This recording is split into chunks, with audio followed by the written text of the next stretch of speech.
tayo today ng binili nating drone sa Altitude Digital. Eto. So, bumili tayo ng drone kasi babalik natin yung ating mga vlog na mayroong drone shot sa mga napupuntahan natin. So, ito yung model na medyo mabigat siya. DJI Mini Pro. Yan, DJI Mini 4 Pro.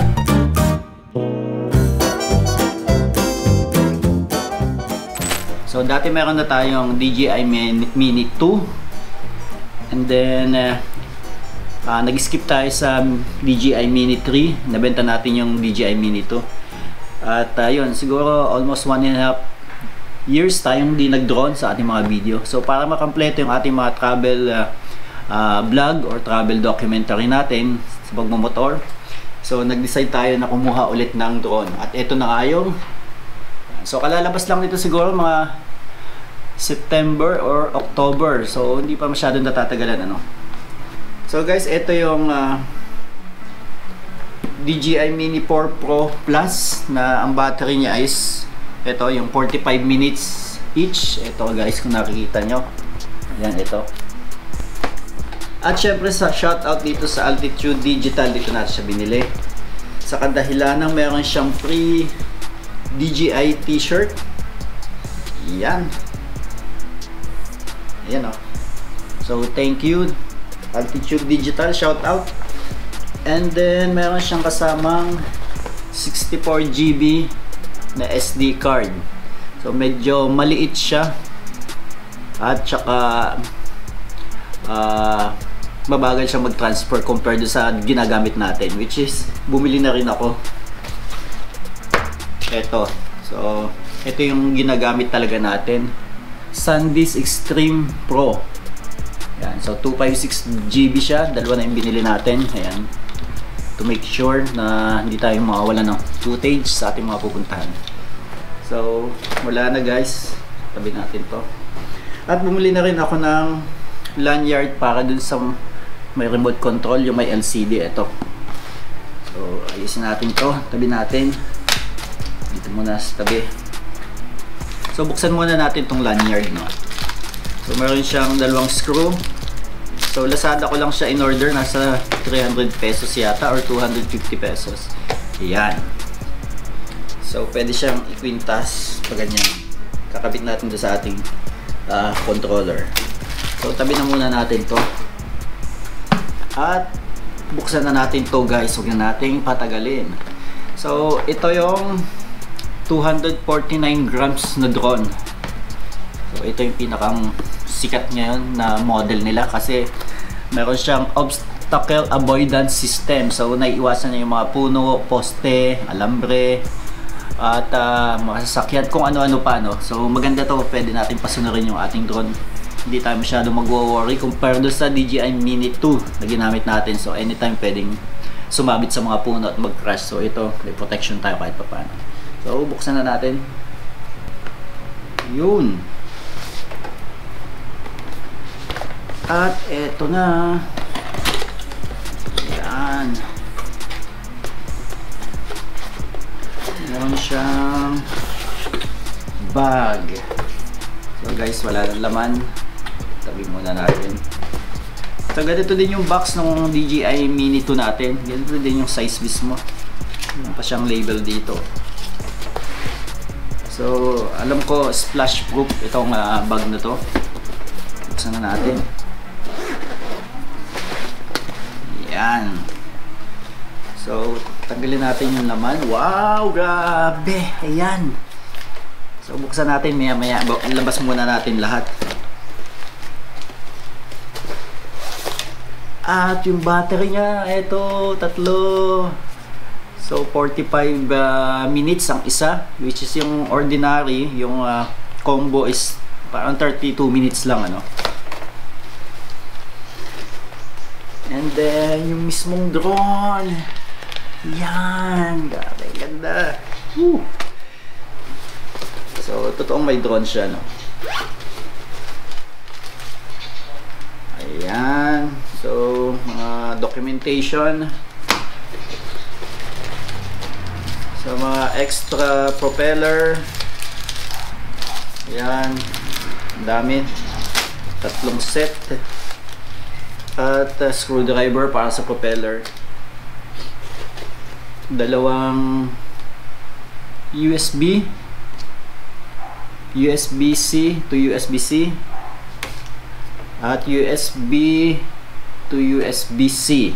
Yan. So magkaiba. Uy, may snacks. Yan guys, mayroon siyang kasamang snacks. Silica gel para hindi mag-moisture sa loob ng bag. At yun. Meron pa ba? Yan, wala na ang laman. Balik muna natin.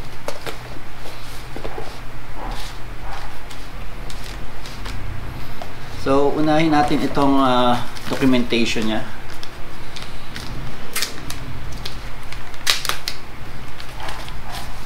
Yan. So, iba't ibang language, quick start guide, safety guidelines, accessories guide, at kung ano-ano pa. Yan muna. So, set aside natin itong mga propeller. Hindi pa natin gagamitin yan. Unahin natin yung battery. So, mabigat siya, no? Ayan. Yun. So, maganda nito guys. 3 slot na, no? So, yung isa nandito na, nakakabit na dito. Ayan. So, ginagawa ko ito niya, lagyan ko ng number, pentel pen. Set side natin dito.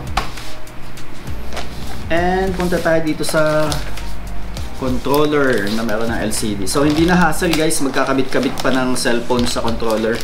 Ito, built-in na.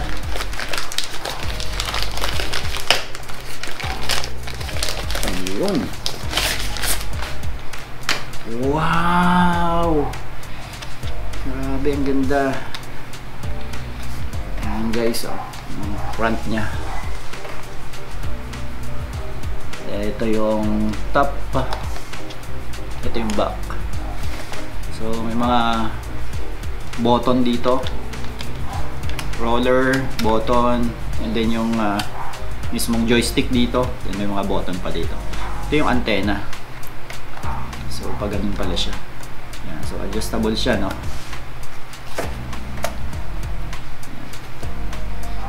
Grabe, ang ganda. So bumili na rin tayo dito ng LCD protector, kakabit natin later on. And then dito yung ating lanyard para pwede natin i-quintas dito din. And punta na tayo sa main event. Ito, ating mismong drone. Wow! Grabe. So tanggalin natin lahat ng tanggalin natin yung kanyang ano.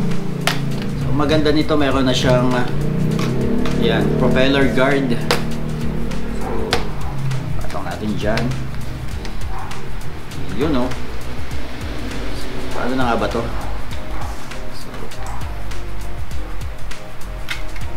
pag ganun, and then pag ganun, tapos pag ganun, at pag ganito. Ayan guys, yung ating Mini 4 Pro. Tanggalin natin yung mga sticker. Saan pa may mga sticker? Ito, madaling siyang tanggalin. Dito lang.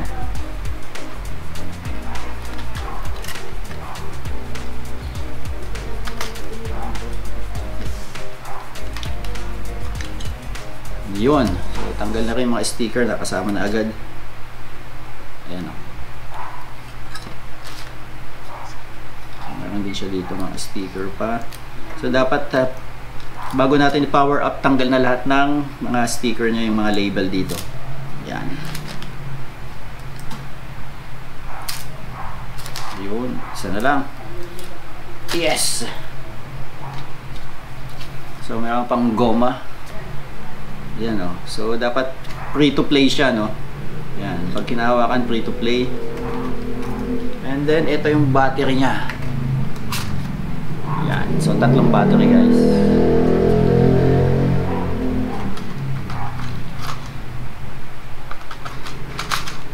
So meron siyang, ito yung mga sensor niya or camera sensor para sa mga obstacle. Ito, sa harap. And ito yung sa back. So 360 degrees yung kanyang obstacle avoidance system. So memory card nandito ikakabit. So pwede din nating kunin yung mga data natin dito or yung mga shot dito sa USB, or pwede din mag-charge gamit ito, no? So tayo, meron na tayong charger dito natin kakabit yan. So yun, meron din siyang auxiliary light dito, yung ilaw. So sa gabi makikita natin yung drone natin. Meron siyang bright white light dito, bukod dun sa mga nagbi-blink na green or blue or red, or mas important ito. So mas madali natin makikita. So meron pa din ditong camera sensor or mga sensor. Yan. So pagbababa, grabe ang ganda guys. Ito yung pangalan niya.